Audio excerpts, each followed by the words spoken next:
저쪽 신사분께서 보내신 주조직적 복합체입니다. 그러면 접시를 딱 켰고 이러고 예, 또 나와. 합석하겠습니다. 그럼 그 신사분은 이제 찡긋 이렇게 궤도의 과학 속으로. 일단은 이 방송의 컨셉은 과학 관련된 조금 인생 질문이 있는 셀럽이 네. 그 질문을 갖고 이제 이 초대석을 오는 겁니다. 그래서 네. 이거에 대해서 제가 이제 과학적인 이야기를 좀 말씀을 드리고 그거에 대해서 궁금증을 해결하는 그런 방송이에요. 아시겠죠? 오늘 궤도의 과학 속으로 첫 번째 게스트입니다. 미국 변호사이자 대한민국 방송인이자 작가 우리 네. 서동주님 모셨습니다. 네, 감사합니다. 반갑습니다, 여러분.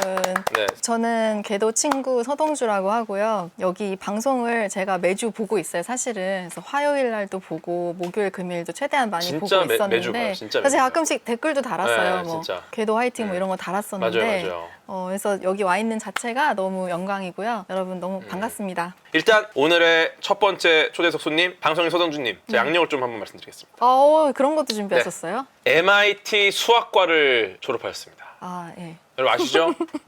MIT 수학과 그 천재들만 나온다는 그리고 펜실베니아 대학교 경영대학원 와튼스쿨 마케팅 박사과정에 입학을 했다가 1년 만에 석사과정만 마치고 졸업을 했어요. 왜냐?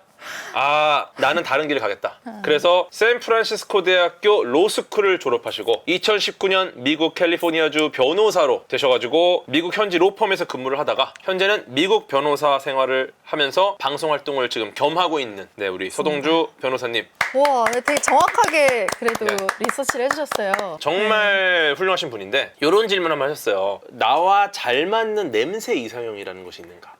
이 예. 질문이 있었습니다. 어떤 거냐면 제가 예전에 굉장히 오래전이에요. 수년 전에 썸을 탔던 친구가 있었는데 그 친구가 되게 너무 멋있었어요. 멋있고 키도 크고 막 공부도 잘하고 상냥하고 성실하고 굉장히 좋은 친구여서 저도 이제 마음이 끌리고 있었는데 어느 날 이렇게 조금 가까이 앉은 날이 있었는데 가까이 앉았는데 뭔가 어디서 되게 매운 향이 난다 그러나요? 매운 거예요. 파파이스 그래가지고 화생방 이게 뭐지?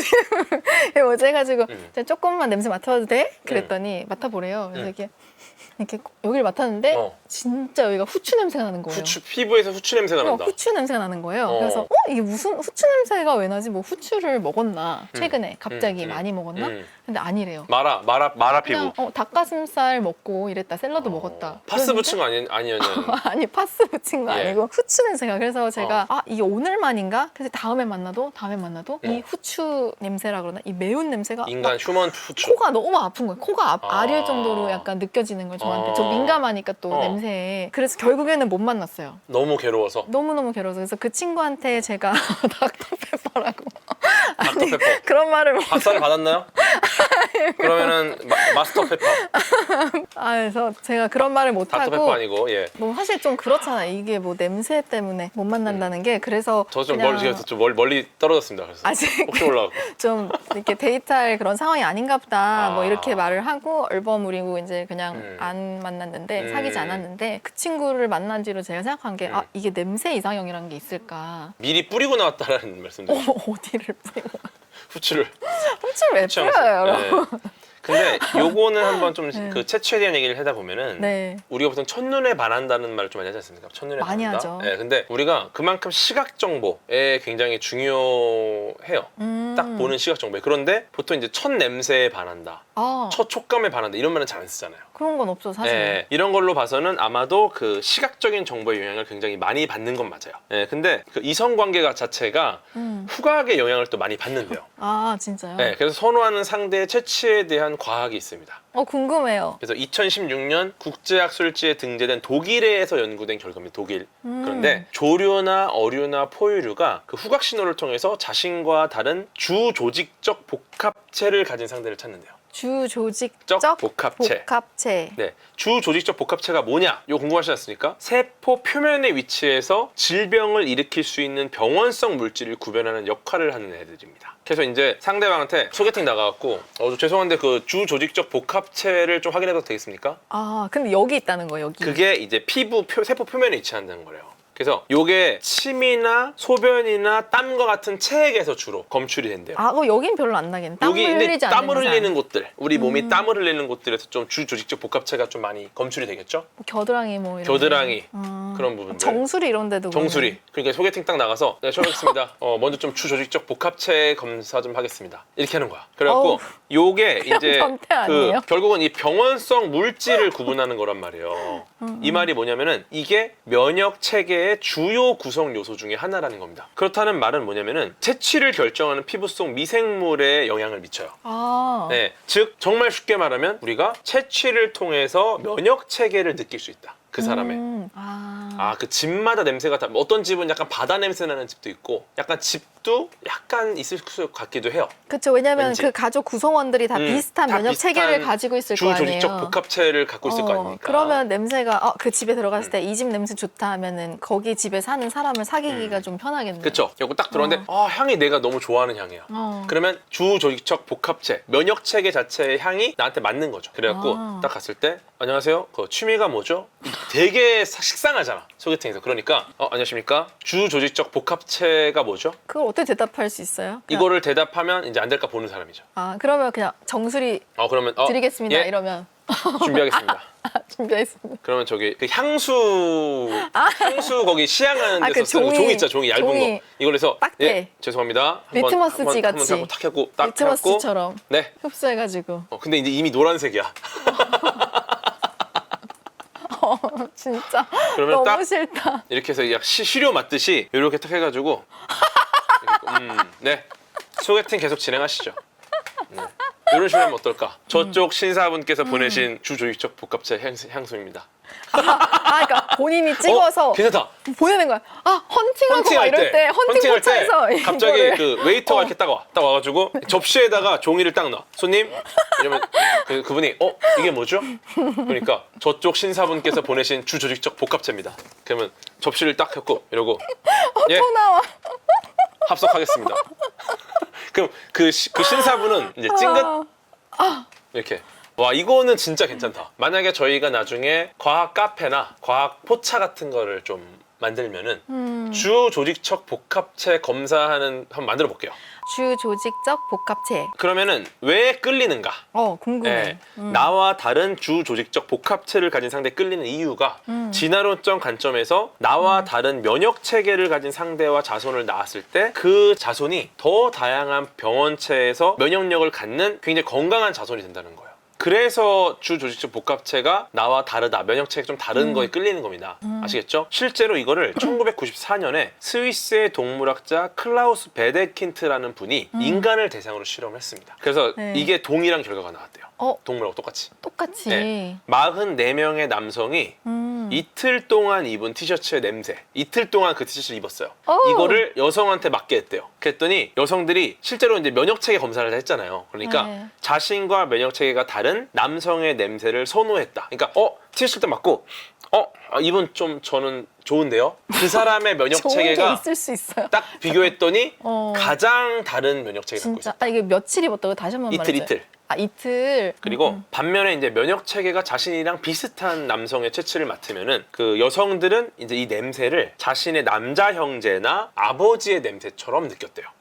즉 면역 체계가 비슷하니까 맞아요. 결국 땀이나 뭐 그런 여러 가지 그런 몸에서 나오는 그런 맞아요. 것들의 냄새가 남자 형제나 이제 아버지의 그런 것처럼 느껴지는 거야. 맞아. 누나들이 보통 남동생 방 들어가면은 이거 무슨 냄새야? 막 이러거든요. 별로잖아, 별로. 별로죠. 그러니까 나랑 똑같은 네. 면역체가 갖고 있으니까. 똑같으니까. 약간 그래서 굳이 나랑 면역체가 비슷한데 이렇게 해서 뭔가 다음 세대를 낳으면은 새로운 좀 다양한 병원체에 대한 저항력을 가질 수가 없잖아요. 맞아요. 네, 이런 부분이 있는 것 같아요. 그렇구나. 그럼 제가 약간 과학적인 이유로 그때 그 상황을 회피했던 거네요. 그쵸. 어떻게 보면 그 친구가 면역체계가 저하고 면역체계가 되게 비슷할 수 있죠, 유사할 수 있죠. 주조직적 네. 법학 뭐라고요? 주조직적 복합체. 복합체. 자꾸 법학이라고 그러네. 법학이 아닙니다. 죄송해요. 주조직적 복합체.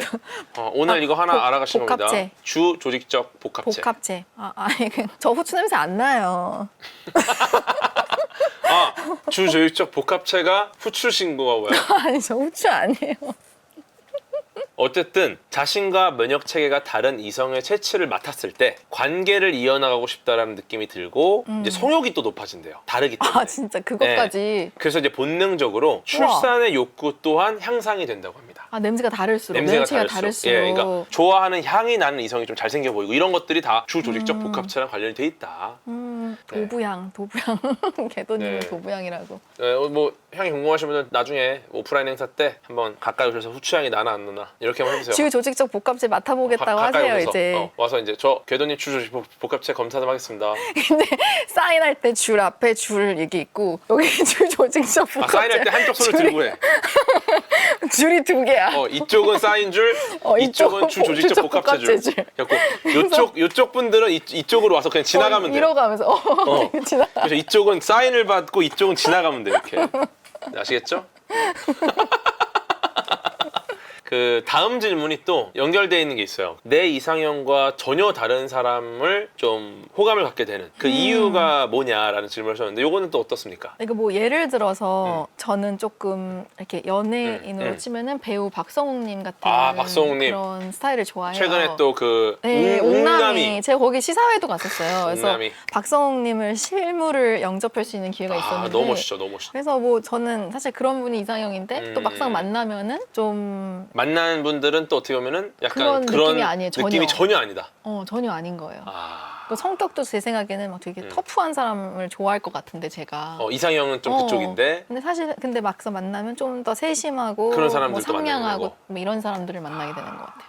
요게 이제 비슷한 상황이 어떤 거냐면은 아까 전에 그 우리 뭐였죠? 주 조직적 복합체. 복합제. 요거랑 관련해 가지고 좀 비슷한 맥락이죠. 시각적인 이상형과 비슷한 이성에게서 벗어나서 끌리는 경우가 있다라는 거예요. 근데 요게 어떻게 보면은 시각적인 이상형이 있지만 이거를 벗어나서 새로운 면역 체계를 찾는 과정일 수도 있다.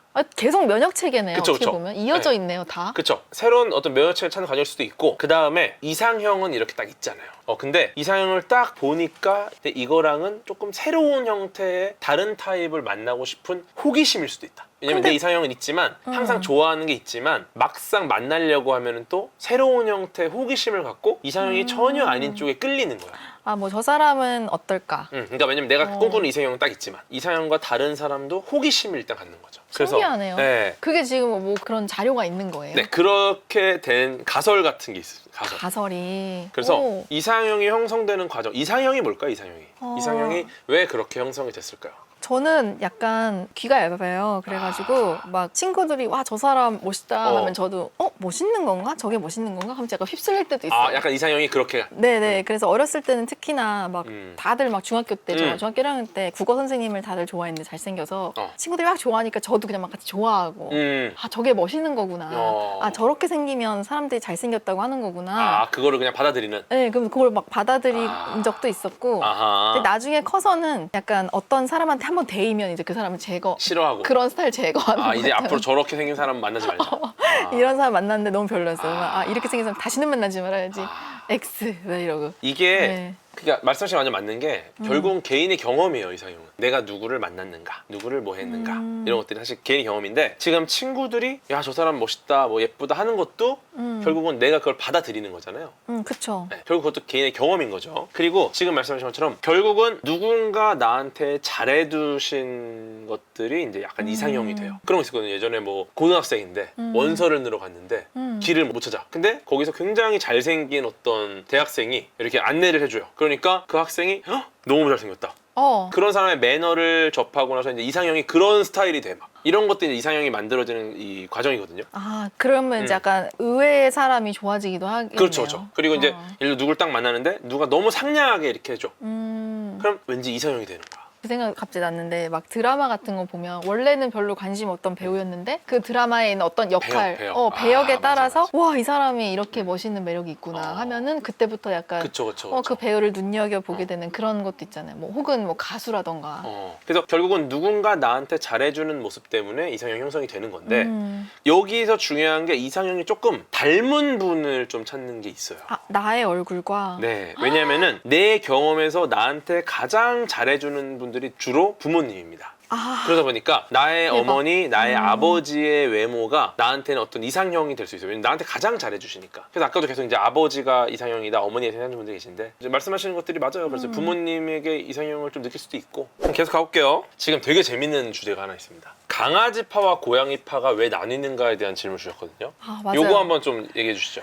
제가 원래는 강아지를 굉장히 좋아했어요. 그러다 보니까 고양이를 보면 얼굴이 익숙지가 않아서 뭔가 싸나워 보이고 막 이랬단 말이에요. 그러다가 이제 어느 순간 유기묘를 만나게 됐고 그 뒤로 와, 고양이의 매력이 또 이렇구나 해서 지금은 이제 레아라는 강아지 유기견 하나랑 그리고 코코 팜팜이라는 유기묘 2마리를 이렇게 3마리를 키우고 있어요. 근데 그 전까지는 제가 강아지파였는데 지금은 고양이파, 강아지파 둘 다가 된 거예요. 아, 요거 제가 지금 해석해 드릴게요. 자료를 좀 찾아봤는데 미국은 강아지파가 압도적이에요. 그쵸. 근데 거의 전 세계적으로 강아지파가 압도적이에요. 일본 빼고, 그죠? 제일 비슷한 데가 뭐냐? 독일. 독일이 강아지파가 독일이 많아요? 강아지파와 공아지파가 공아지파 강아지파와 고양이파가 아, 반반. 거의 비슷해요. 51대 50 정도. 네. 우와. 그런데 기본적으로 이제 전체적인 통계를 말씀을 드리면 고양이를 싫어하는 사람의 비율은 15%. 근데 강아지를 싫어하는 비율은 2%밖에 안 돼요. 그래서 기본적으로 강아지파가 훨씬 더 득세라고 있다. 그럼 왜 그러느냐? 강아지는 외향적입니다. 그리고 강아지는 사교적이고요. 강아지는 사회적 동물이면서 외로움을 느끼고 다른 사람의 관심을 굉장히 갈구해요. 그러다 보니까 강아지파는 강아지와 굉장히 비슷한 특징을 갖고 있습니다. 사교적이고 사람들을 좋아하고 관심을 갈구하고 그리고 보통 강아지파는 매우 성실합니다. 그리고 계획적이에요. 왜 그러냐면은 강아지를 키운다라는 것 자체가 손이 정말 많이 가거든요. 그쵸. 산책도 저도 막 하루에 주기적으로, 네다섯 주기적으로. 번씩 그쵸? 시켜주거든요. 네. 그리고 이제 목표를 설정하고 성취하는 것 자체를 선호하는 게 바로 강아지파다. 왜냐면은 강아지는 끊임없이 산책을 좋아하고 관심을 좋아하고 놀이를 원하기 때문에 성실하지 않으면 강아지파가 되게 어렵습니다. 네. 그래서 친절하고 다정하고 이타적인 경향이 크고 요런 게 지금 강아지파의 특징입니다. 아시겠죠? 그럼 이제 고양이파로 가볼게요. 고양이파. 고양이파는 독신 여성이 기본적으로 좀 많다. 아, 나 독신 여성이잖아요. 그죠? 그리고 내성적입니다. 오, 그럼 나 내성적이 된 건가? 아니 근데 동준님은 강아지파예요. 아, 제가 강아지파예요. 뒤에 설명을 드릴게요. 아, 혼자 있는 조용한 시간을 즐깁니다. 고양이파는. 그리고 재밌는 게 지능 테스트에서 고양이파가 강아지파보다 더 높은 점수를 얻어요. 즉 고양이파가 조금 더 지능이 좀 높다 평균적으로. 그리고 독립적이면서 상상력이 풍부하고요. 호기심이 많고 모험을 좋아한다. 그리고 이상이나 신념을 그대로 순응하지 않는 측면을 갖고 있는 게 바로 고양이파입니다. 그러니까 쉽게 말해서 하라는 대로 안 해, 고양이파는. 그치. 근데 재밌는 거는 여기서 이제 굉장히 재밌는 특성이 있어요. 고양이파는 강아지를 싫어요. 오. 네. 근데 재밌는 거는 강아지파는 고양이를 또 좋아해요. 오. 그래서 예를 들어서 고양이파한테 강아지를 선물을 주잖아요. 아, 나는 키우기 싫다. 나 강아지 싫다. 원하는 거 아니었는데. 나 이렇게 강아지 돼요. 원한다고 한 적 없는데. 근데 강아지파는 반대로 고양이를 선물하잖아요. 좋아. 바로 데려갑니다. 귀여워. 네. 귀여워. 그래서 강아지파는 고양이를 함께 키울 가능성이 매우 높지만 고양이파는 고양이만 키울 가능성이 높다라는 게 이런 결론이 가설이 있습니다. 우와. 이 말이 뭐냐면은 내가 만약 고양이와 강아지를 함께 키우고 있다. 이분은 강아지파일 가능성이 높아요. 근데 고양이만 키운다? 이분은 고양이파다. 네. 물론 제가 지금 말씀드리는 거는 그냥 그런 경향이 많이 보인다라는 통계적인 거고요. 실제로 예외는 있습니다. 예외는 아시겠죠? 근데 그래서 저는 이제는 강아지파죠. 강아지파, 고양이파 둘 다 왔다 갔다 하는구나 이랬는데 사실은 그게 아니고 그냥 강아지파였던 거네요. 그쵸. 실제로 고양이파는 아니고 강아지파인 거죠. 그렇기 때문에 고양이를 같이 키우는 것 자체에서 거부감이 없다. 제가 지금 햄스터파나 도마뱀파는 아직 공부를 못했습니다. 네, 제가 이제 과학 애호가기 때문에 늘 공부를 하고 있는데 햄스터나 이 도마뱀파는 제가 좀 공부를 더 해야 될 것 같아요. 아, 지금 저희 티셔츠가 굿즈 입고 왔다 보니까 착샷을 네. 좀 비교해달라고. 저 이거 정말 많이 입고 다녀요. 저는 제임스 웹, 그 다음에 우리 제 오펜하이머. 이거 여기 뒤가 이렇게 예쁘거든요. 아, 제가 그 최근에 매주 토요일 9시 40분에 하는 떴다 캡틴 캠이라는 방송에 나오고 있어요. 거기 김병만, 박성광, 박은석, 정희루 선배님들하고 같이 나오는데요. 거기서도 제가 이 티셔츠를 많이 입고 나와요. 맞아요, 그래서 맞아요. 주황색으로 이렇게 써 있는 그 슈로딩거 고양이. 고양이 슈로딩거 그 고양이 티셔츠도 되게 많이 입고 맞아요. 그리고 뭐 이거 다른 거. 저희 우리 그 후드 후드도 많이 입으시고. 검은색, 남색, 맞아요. 베이비색 여러 보이저 가지. 후드랑 맞아요, 맞아요. 예. 그래서 되게 엄청 열심히 입었거든요. 그래서 혹시나 볼 기회가 있으시면은 한번 봐주세요. 네, 제가 MBN에서 밤 9시 40분입니다. 네. 네, 저도 지금 즐겨보고 있는데 그냥 되게 힐링 방송 같아요. 예. 경비행기 타고 다니면서 그 뉴질랜드의 그 대자연을 좀 느끼거든요. 맞아요. 좋습니다. 또 이제 인생 질문 가보도록 하겠습니다. 경치를 보고 아름답다고 느끼는 이유에 대한 질문하셨는데 이거 설명해 주시죠. 제가 경치를 보고 왜 인간은 아름답다고 느끼는가 이거에 대해서 그 예전에 제가 읽었던 책 중에 작별인사라는 책이 있어요. 김영하 작가님의.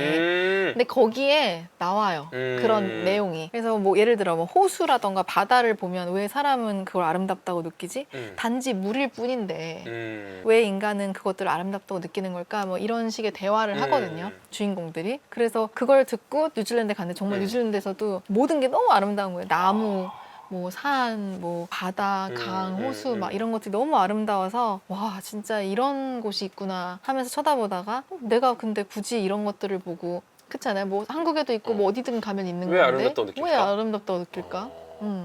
이거는 사실 되게 어려운 질문이긴 하거든요.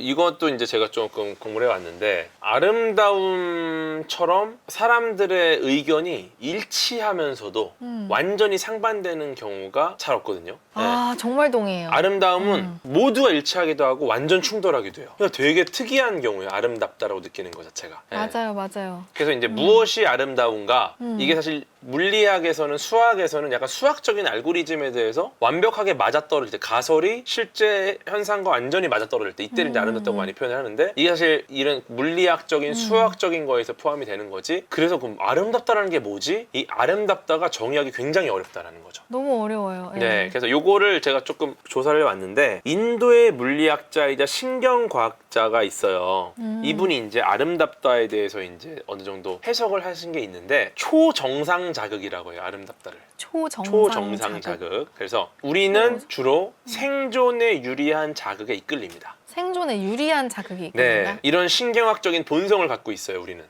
네, 그래서 이제 생존에 유리한 자극에 이끌리는데 종종 과도한 자극에 대해서 과도하게 반응하는 경향이 있다. 정상 수준이 넘어서는 자극, 이거를 초정상 자극이라고 해요. 아시겠죠? 정상 자극의 수준을 넘어서는 자극을 초정상 자극이라고 하는데 예를 들어서 이런 거예요. 실제로 내가 아름다운 걸 본 게 아니야. 예를 들어 스타벅스를 내가 되게 좋아하고 스타벅스의 그 로고를 되게 아름답다고 느끼는 사람이 있다고 쳐요. 그럼 이 사람은 지나가다가 같은 색감의 녹색만 봐도 설레요. 마음이 편안해지고. 이거는 그게 진짜 아름다운 게 아니거든요. 근데 그냥 비슷한 색상을 본 것만으로도 내가 그 자극에 대해서 초정상 자극을 느끼는 거야. 더 과도하게 자극을 느끼는 거죠. 이게 아름다움의 어떤 기본을 구성한다고 지금 보고 있는 이야기가 있습니다. 네, 그래서 또 예시로 들 만한 게 고흐의 작품. 너무 아름답죠. 보세요. 디테일이 사실 엉망이에요. 이게 실제로 보면은 이게 뭘 그린 거야. 근데 굉장히 인상적이에요. 그 그림 자체가. 무슨 말이냐면은 인상파의 작품을 굉장히 인상적으로 우리가 인지를 하는 겁니다. 예를 들어서 실제 해바라기 있어요. 실제 해바라기. 그러면 사진을 딱 보면 해바라기죠. 그쵸. 그럼 뭐 해바라기네. 해바라기구나. 해바라기네. 그러는데 고흐의 해바라기를 보면은 정말 강렬한 해바라기가 느껴져요. 맞아요. 근데 과연 사진으로 보는 해바라기랑 고흐가 그린 해바라기를 비교하면은 사실 전자가 훨씬 해바라기랑 가깝거든. 그쵸. 사진이니까. 근데 우리가 진짜 그 강렬한 해바라기의 아름다움을 느끼는 거는 고흐의 해바라기가 훨씬 크다는 거예요. 왜냐? 초정상 자극. 초정상 자극. 예, 우리가 더 과도하게 자극을 받는 겁니다. 그 그림에 대해서. 그게 아름다운 거죠. 뭔가 내가 상상하는 해바라기의 이미지를 굉장히 극대화시킨 그림이라고 생각이 그쵸, 드나 그쵸. 보다. 그러니까 나를 더 자극하는 거야. 나의 인지 능력을 그 그림이 더 자극하는 거예요. 그래서 우리가 보는 위대한 예술가들, 굉장히 위대한 미술가들, 위대한 음악가들 이런 분들이 그분들이 위대한 예술가가 될 수 있었던 이유는 어떤 자극이 사람에게 더 강렬하게 전해지는가를 이해하고 있었던 분들이라고 생각을 하는 거예요. 그럼 그러면은 왜 이런 자극이 유발되는가? 초정상 자극이라는 게 왜 존재할까? 이런 질문할 수 있는데 이게 결국 자연 선택과 성 선택이라는 가설이 여기 또 연결이 돼 있어요. 자연 선택하고 성선택? 성선택. 그러니까 숨어있는 포식자를 내가 빨리 발견해야 돼. 그럼 빨리 피해야 돼. 그러면 이 숨어있는 포식자가 존재하는 그 상황을 굉장히 강렬하게 우리가 인지를 해야 돼요. 그래야지 확 보일 거 아니야. 그렇죠? 그 다음에 온전하고 건강한 어떤 성적 파트너를 찾는 거. 이게 결국은 어떤 번식에 훨씬 유리하겠죠. 건강한 상대를 찾는 게 이후 내준자를 남기에 되게 유리하니까 이것도 내가 이거를 아름답다라고 인지를 해야만이 이게 가능해지는 거예요. 예를 들어 어떤 아름다움을 봤을 때 번식력이 강력하다라는 어떤 무언가 이미지를 준다? 이것도 우리는 아름답다고 느끼는 거죠. 야, 쟤는 번식력이 강력해 보인다. 이거 자체를 아름답다고 느끼는 거고요. 그래서 약간 몸매가 막 글래머러스한 그것도 이제 여성한테 굉장히 끌릴 수도 아름다운 있고. 거죠. 왜냐면 번식력이 굉장히 뛰어나다고 느끼니까. 남성도 뭔가 막 이렇게 우락부락하면은 그쵸. 좀 와, 우리 집을 잘 지켜줄 수 있을 것 같아. 뭔가 막 나의 이런. 생존에 유리하고 번식에 유리한. 아. 예. 그래서 그 생존에 더 유리하고 살아남기 좋은 형태의 인지가 우리에게는 이제 아름답다라는 생각을 줬다라고 보기도 한다.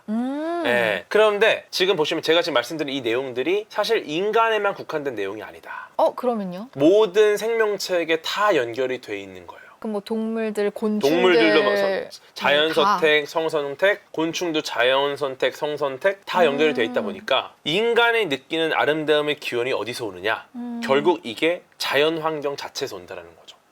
그러니까 이 아름다움, 이런 자연 선택과 성 선택에 대한 아름다움은 인간만이 느끼는 아름다움은 아니다. 다른 동물들도 생명체들도 느끼고 있는 것들이다. 그렇다면은 모든 생명체가 어떤 비슷한 형태의 그 아름다움을 느끼고 우리는 그 기원으로부터 아름다움을 느끼는 거다. 그럼 뭐 갑자기 여기서부터 이제 제 가설이에요. 뭐 예를 들어 뭐 사자도 노을 지는 하늘을 보고 있으면 거기서 아름다움을 느낄까요? 뭐 가끔씩 사자가 우리가 거기서 아름다움을 느낄지 모르지만 제가 지금 말씀드린 자연 선택과 성 선택에 대해서 사자도 아름다움을 느껴서 다음 세대를 고르는 거죠. 근데 우리가 왜 노을을 보고 아름답다고 느끼느냐? 이거는 그 경치를 보고 아름다움을 느끼는 게 그 아름다움을 찾아가는 수많은 과정들이 결국 이 자연에서 왔다는 걸 우리가 알기 때문에 자연 자체를 볼 때 이게 아름답다라고 인지를 하는 거예요. 왜냐면은 본능적으로 우리가 느끼는 모든 아름다움은 자연에서 결정된다. 그러면 이 자연 자체가 이 아름다움을 내가 얻게 된 모든 과정이 통합돼 있으니까 어마어마한 경치나 절경을 봤을 때 이 안에서 모든 그 아름다움의 근원을 우리가 느끼는 게 아닌가라는 생각입니다. 그리고 막 그냥 하늘보다는 좀 뭔가 노을을 봤을 때 약간 초정상적인 느낌을 느끼는 받는 하는 건가? 거죠. 오히려 더. 자극이 그럴 굉장히 수도 크고 네, 붉고 막 더 구름도 더 강렬하니까 강렬해 보이고 저 하늘이 일반적인 하늘보다 훨씬 더 강렬한 자극으로 느껴지는 거예요. 실제로 색도 굉장히 강렬하고 그러니까요. 우리가 느끼는 모든 아름다움은 대자연으로서 왔기 때문에 우리는 그 아름다움이 만들어진 모든 과정 자체에 대한 어떤 경이로움을 느끼는 게 아닌가. 왜냐면 그 그렇겠네요. 안에 경치 안에 생명체의 모든 그 초정상 자극이 존재하기 때문에 오늘은 그래서 한 요 정도로 하고 안될과학 최초의 초대석 콘텐츠 궤도의 과학 속으로 오늘 어떠셨어요? 오늘 정말 즐거웠고 따뜻하게 대해주셔서 너무 감사하고요. 근데 정말 우리 팬분들 너무 좋죠. 너무 친절하신 것 너무 같아요. 다정한 따뜻하고. 분들이에요, 진짜. 네, 진짜 너무 네. 감사하고 다음에 또 불러주시면 언제든지 또 나오겠습니다. 궤도의 과학 속으로는 여기까지입니다. 여러분 꿈나라 속으로 안녕. 안녕. 안녕. 생일 축하합니다. 생일 축하합니다. 사랑하는 궤도 생일 축하합니다.